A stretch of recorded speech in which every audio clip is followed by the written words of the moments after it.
करणार आहे।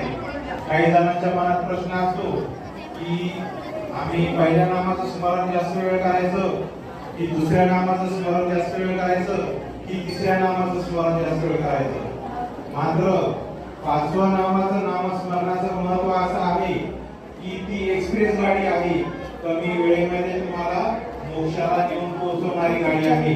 म्हणून आपण पाचवं नाम जे आहे ते निरंतर घेतलं पाहिजे आणि असं निरंतर परमेश्वराचं नाम घेतल्यानंतर परमेश्वराचा विधी करण्याचा उत्साह आपल्याला टिकून राहणार आहे।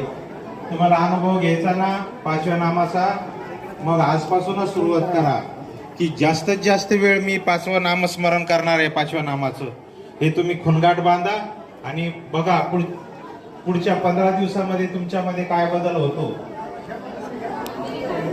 नामस्मरणाचं महत्व नामाचे 10 ठाय